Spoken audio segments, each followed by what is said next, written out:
أعوذ بالله من الشيطان الرجيم بسم الله الرحمن الرحيم voalohany teny dia midera sy manome voninahitra ny Tompo Allah subhanahu wa ta'ala ary ihany koa mandefa tsodrano amin'ny mpaminany Muhammadun sallallahu alayhi wa sallam.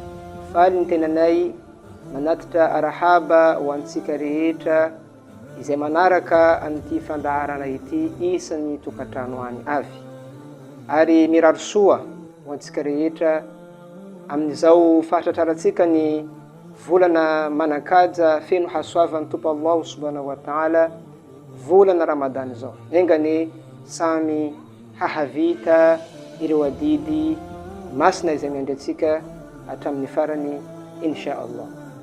Ry mpiaino ajaina, androany atsika dia iresadresaka ifampatsay momba ny teboka anankiray izay manana ny maizy azy ato anatin'ny finoana al-Islam. Tsy inona moa izany fa ny teboka izay mitondra lohateny manao hoe birrul walidain, na ny fanaovana soa an'ireo ray aman-dreny. Miteny indrindra Tompo Allah subhanahu wa ta'ala ao anatin'ny boky masina al-Quranul Karim, ba'da a'udhu billahi minash shaitanir rajim, bismillahir rahmanir rahim, wa'budu Allah wa la tushriku bihi shay'a wa bil walidaini ihsana. Izay midika manao hoe aokare ianareo hanompo an'ny Tompo Allah subhanahu wa ta'ala izy rery ihany ary aza atambatra amin'ny zavatra hafa. Vita izany didy izay napetraka ny Tompo Allah subhanahu wa ta'ala izany, todika tanteraka Tompo Allah manitsy atsika manao hoe wabil walidaini ihsana, ary ireo ray aman-dreninareo ataovy soa hozy Tompo Allah subhanahu wa ta'ala. Noho izany ny fanaovana soa ny ray aman-dreny dia anisan'ny didy sy baiko avy amin'ny Tompo Allah subhanahu wa ta'ala mitodika amintsika peny Islam. Tonga zao vanim-potoanan'ny Ramadan, vanim-potoana tsara, manana ny maizy azy eo anatrehan'ny Tompo Allah subhanahu wa ta'ala, andao rehtsika iazakazaka amin'ny fanaovana soa, indrindra fanasoavana ireo ray aman-drenitsika. Inona ary no tokony ataotsika hoentitsika manatanteraka an'izany birrul walidain, na ny fanaovana soa amin'ireo ray aman-drenitsika? Voalohany amin'izany araka ny fampirisina nataon'ireo manam-pahaizana antsika, bil kalami tayyib, amin'ny firesahana tsara amin'ireo ray aman-drenitsika.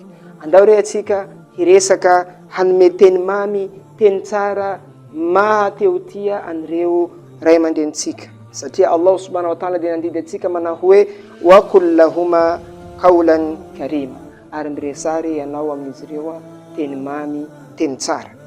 Ary anisany endrika ihany koa hoentsika maneho an'izany fanaovana soa ray aman-dreny zany, wal khidmati wal ihtirami lahuma, fanampina, fikarakarana, fanomezana aja amam-boninahitra ireo ray aman-drenitsika. Tonga zao fotoana Ramadan, daotsika iazakazaka hanao, hikarakara, hanao soa amin'ireo ray aman-drenitsika amin'ny alalany fanampiana azy ireo.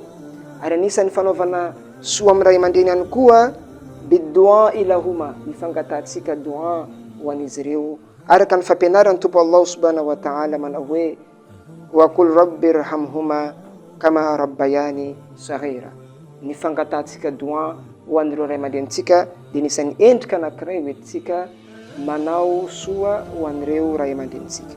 Ary anisan'ny teboka izay hoentsika manao an'izany soa amin'ny ray aman-dreny zany ny famoahantsika sadaka ho an'izy ireo, sendra izy ireny efa maty any am-pasana, dia miezaka atsika manao sadaka, manao dua ho an'izy ireo rehefa izy ireny lasa nodimandry.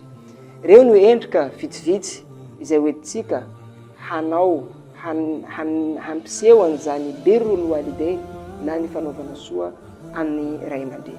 Azadino ihany koa ny mpiaino ajaina, rahalahy ranabavy ajaina anaty fonona Islam, fa zao tsika anaty vanim-potoana ny Ramadan, fifehezana ibada, ary tanjona amin'izany ibada sy ny fifehezana izay ataontsika zany dia manantena ny hafalian'ny Tompo Allah subhanahu wa ta'ala atsika, ary miandraandra ny paradisan'ny Tompo Allah subhanahu wa ta'ala.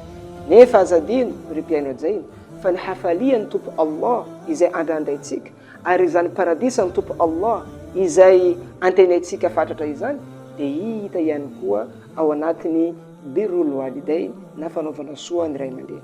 Araka ny fampianarana masina avy ampaminany Muhammadu sallallahu alaihi wasallam izay mampianatra antsika manao hoe rida Allah fi rida alwalidain. Hafalian'ny tompo Allah subhanahu wa ta'ala dia mipetraka ao amin'ny hafalian'ny ray aman-dreny. Noho izany raha tsika vonona hikatsaka n'izany hafalian'ny tompo Allah subhanahu wa ta'ala dia andaontsika hiverina amin'ny ray aman-drenitsika hanao soa azy ireo fa ao no ahitantsika ny hafalian'ny tompo Allah subhanahu wa ta'ala ao anatin'ny hafalian'ireo ray aman-drenitsika. Ary mbola mampianatra antsika mpaminany Muhammadu sallallahu alaihi wasallam fa izany birrul walidain zany dia anisany lalana anankiray izorantsika any amin'ny paradisa, lalana mankany amin'ny janna, paradisan'ny tompo Allah subhanahu wa ta'ala. Amin'ny alalan'ny teny masina avy ampaminany Muhammadu sallallahu alaihi wasallam manao hoe la yadkhulu ljannata aqul. Ozy mpaminany Muhammadu sallallahu alaihi wasallam tsy misy androny hiditra ny paradisa ny olona izay manao tsinitsinina ny ray aman-dreny.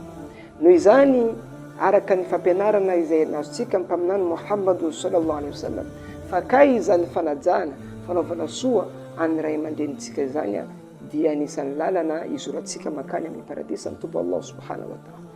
Ka zao fotoanan'ny Ramadan, fotoanan'ny hasoavana, fotoanan'ny vanim-potoanan'ny hatsarana ikatsatsika ny hasoavany Allah subhanahu wa ta'ala. Karaha kelentsika nankety didiny Allah mifehy mikosoaly ndraka manao ibadat maro samihafa azadiny ihany koa re raha laisa rahabaviajaina fa takiny tompo Allah subhanahu wa ta'ala ianao, takiny tompo Allah subhanahu wa ta'ala izao hanao soa sy hankatoa ireo ray aman-drenitsika. Satria izany dia fahombiazana eto ambonin'ny tany ary paradisa any amin'ny andro farany miandratsika. Ka noho izany dao tsika re hanararoatra amin'izao vanim-potoanany hasoavan'ny tompo Allah subhanahu wa ta'ala zao, amin'ny fatongavany volana Ramadan zao, hanao soa betsaka amin'ireo ray aman-drenitsika amin'ny alalan'ny fifandraisana tsara, amin'ny alalan'ny teny tsara, amin'ny alalan'ny dua, fanampiana, fikarakarana azy reny, fifampifaliana azy reny amin'ny fiainantsika andavanandro, hazahoantsika fahombiazana amin'ny tompo Allah subhanahu wa ta'ala. Mangataka amin'ny Allah subhanahu wa ta'ala atsika omeny Allah azza wa jalla anjara tawfik amin'izany fanaovana soa ray aman-dreny izany tsy ho diso anjara amin'ny izany atsika rehetra. Ka noho izany miraro soa ho antsika rehetra havita ny adidy aman'andraikitra amin'izao vanim-potoanany Ramadan zao insha Allah ho ekeny Allah subhanahu wa ta'ala ireo asa soa rehetra izay ataontsika. Wa alaikumus salam wa rahmatullahi wa barakatuh.